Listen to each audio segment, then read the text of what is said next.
Thank you. Senator Britt. Thank you, Madam Chair. I appreciate it. Mr. Secretary, thank you for being here today. Obviously, we are here to talk about budgets. I've heard a lot of talk about abortion today. And in particular, when I'm looking at your budget, obviously, there was no mention of the Hyde Amendment to be in there. So I want to confirm that you believe taxpayer dollars should go to be able to fund abortions.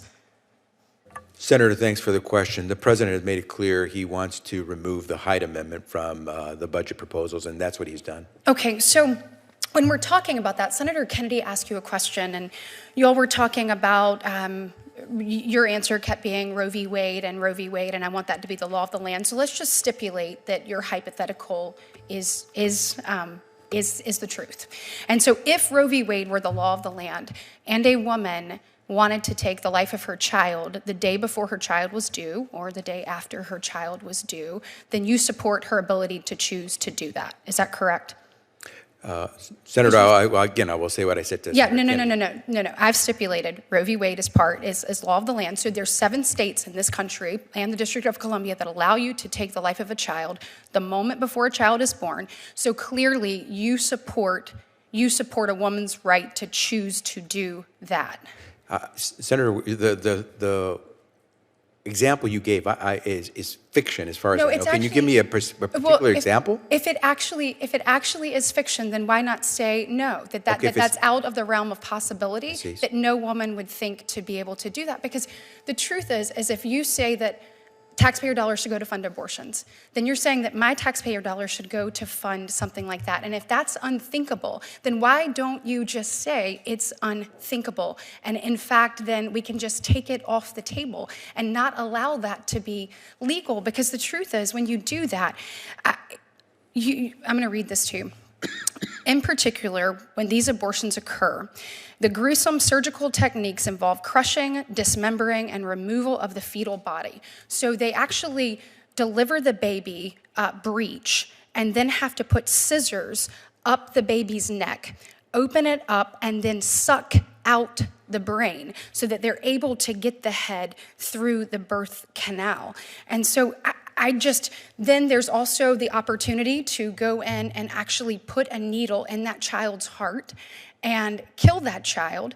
If that child is then delivered alive, do you believe that that child on that table, that we should be able to save that child? Or do you believe that our taxpayer dollars give this woman the right to say, don't save my child? I just think when we're talking about this and you're saying so boldly, no taxpayer dollars go, and you actually won't answer the question when it comes to Roe v. Wade. And I'm saying I'll stipulate that your hypothetical is the case. There are still 7 states in this country and the District of Columbia that allow us to do that. We're one of like 7 nations that allow that to take place on our soil.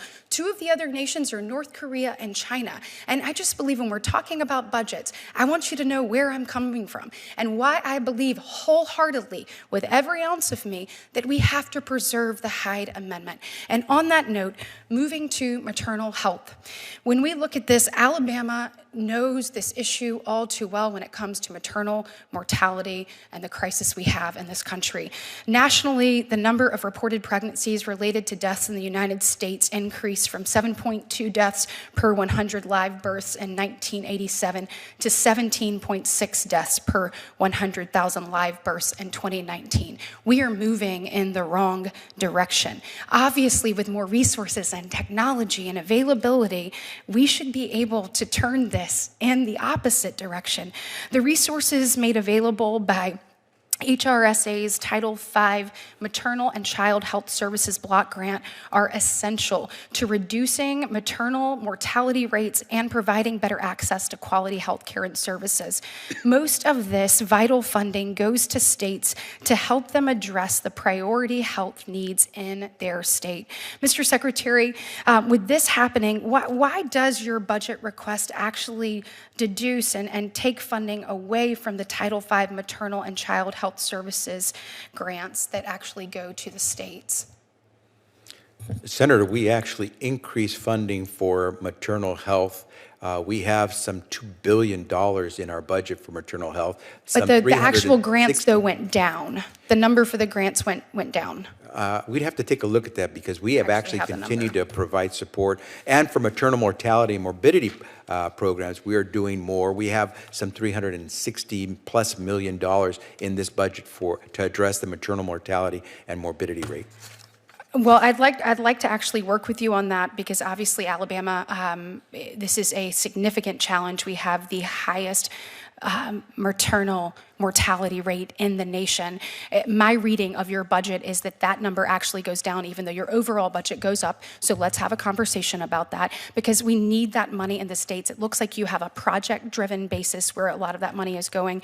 These grants help us, particularly in our rural communities, make sure that we can get the care to these women that they need. And so I'd like to, if you will commit to working with me on taking a look at that and making sure that states have the money they need to make an impact. I commit to follow up with you on that. Thank you. Thank you.